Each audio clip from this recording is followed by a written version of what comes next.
নমস্কার বন্ধুরা, আশা করছি সকলে ভালোই আছেন। বং কিচেন বনানি নতুন একটা রেসিপিতে আপনাদের স্বাগত জানাই। আমি আজকে যে রেসিপিটি করব সেটি আলু পটল ছোলার ডাল। তার জন্য প্রথমে আমি ছোলার ডাল একটা বাটির মধ্যে সিদ্ধ বসিয়ে দিলাম। তার সিদ্ধটা অনেকক্ষণ আগেই বসিয়েছিলাম। এরপর আমি একটা হাতা দিয়ে দেখব যে ডালগুলো সিদ্ধ হলো কিনা। আর আমি এই রেসিপিটা কিভাবে করব প্রথম থেকে শেষ পর্যন্ত না দেখলে একদমই বুঝতে পারবেন না। এরপর যা যা উপকরণ নিয়েছি দেখাচ্ছি। আমি পটলগুলোকে তেঁচড়া করে কেটেছি। আমি যে সবাই যেমন সোজাভাবে কাটে না, আমি পটলটা পুরো তেঁচড়া তেঁচড়া করে কেটেছি। এরপর এদিকে আমি একটা কড়াই বসিয়েছি, তার মধ্যে তেল গরম করতে বসিয়ে দিলাম এবং তেলটা গরম হতেই আমি ওর মধ্যে প্রথমে আলুগুলোকে ভেজে নেব।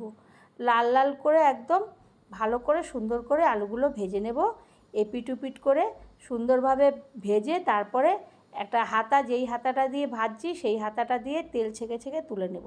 আর চ্যানেলটি যদি এখনও সাবস্ক্রাইব না করেন তো প্লিজ সাবস্ক্রাইব করবেন, লাইক শেয়ার কমেন্ট করবেন, পাশে থাকা বেল বাটনটি টিপে, তাহলে যে কোনো রেসিপি আপনাদের কাছে সবার আগে পৌঁছাবে।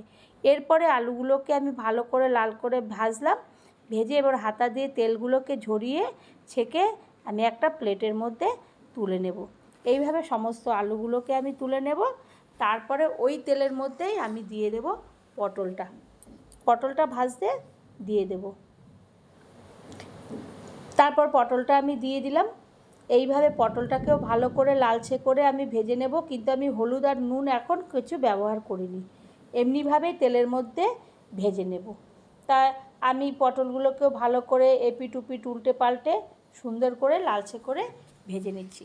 তো নিরামিষের দিনে তো আমরা অনেকে অনেক রকম করেই আলু পটলের তরকারি করি কিংবা ছোলার ডাল করি, কিন্তু একবার হলে এইরকমভাবে একটা রেসিপি করে নেবেন, দেখবেন খুবই ভালো লাগবে। এরপরে পটলগুলোকে এরকম তেল ঝরিয়ে হাতা দিয়ে আমি ওই প্লেটে, যেই প্লেটে আলু রেখেছিলাম সেই প্লেটের মধ্যেই তুলে রাখবো। এরপরে ওই কড়াইয়ের মধ্যে আমি আরও একটু তেল দিয়ে দেবো। এই আলু আর পটলটা ভাজা হয়ে গেলে আমি কড়াইটার মধ্যে তেল দেব,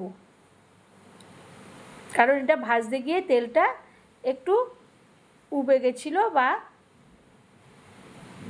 এরপরে আমি ওই তেল দেওয়ার পরে ওর মধ্যে তেজপাতা আর দারচিনি, এলাচ, লবঙ্গ আর সাদা জিরা দিয়ে দিলাম ফোড়নে।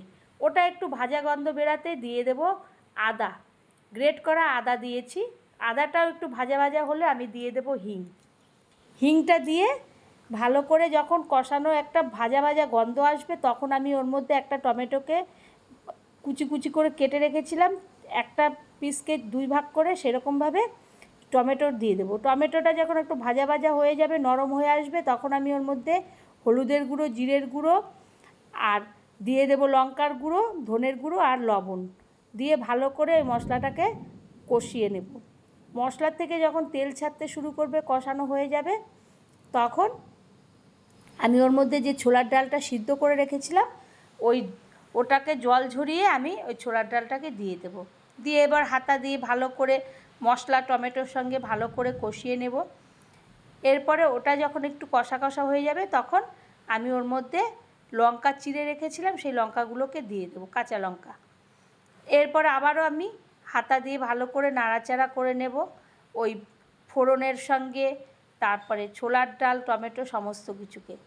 এরপরে যখন ওটার থেকে তেল ছাড়বে তখন আমি ওর মধ্যে দিয়ে দেব একটু চিনি না দিলে মিষ্টি মিষ্টি লাগবে না, আর নিরামিষ খাবার মিষ্টি না হলে একদমই ভালো লাগে না।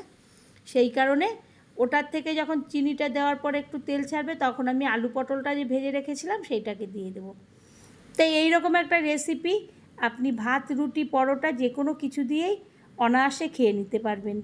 তা নিরামিষের দিনে এইরকম আলাদা আলাদা করে ছোলার ডাল করা, আলু পটলের তরকারি করা না করে একবারে এইভাবে একটা করে নেবেন। এরপরে যখন কষানো হয়ে যাবে আমি তখন ওর মধ্যে দিয়ে দেবো জল।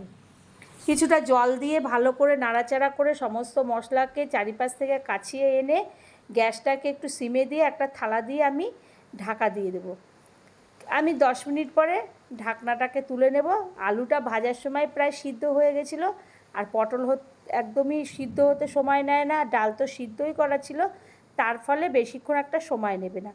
এরপরে আমি ঢাকনা তুলে হাতা দিয়ে ভালো করে নাড়াচাড়া করে সমস্ত মশলা, সমস্ত সবজিগুলো একসঙ্গে করে এরপরে আলুটাকে একটা হাতা দিয়ে কেটে দেখবো আলুটা সিদ্ধ হয়ে গেছে। তখন আমি আবার আরেকটু ঢাকনা দিয়ে দেবো, যাতে আরেকটু ওটা মাখো মাখো হয় আর আরেকটু সিদ্ধটা হয়ে যায়। সিদ্ধ তো হয়ে গেছিলো, তবুও একটু ছাকড়া ছাকড়া ছিল, এরপরে একটা গা মাখা মতন ভাব আসবে। তখন আমি ঢাকনাটাকে আবারও 5 মিনিট পরে তুলে নেব।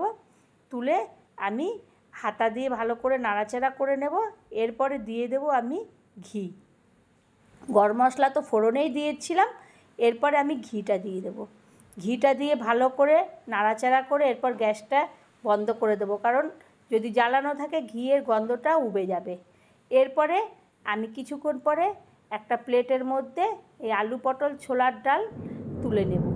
তো বন্ধুরা, একবার হলেও এরকম নিরামিষের দিনে এরকম একটা তরকারি বাড়িতে করবেন, সকলকে খাওয়াবেন।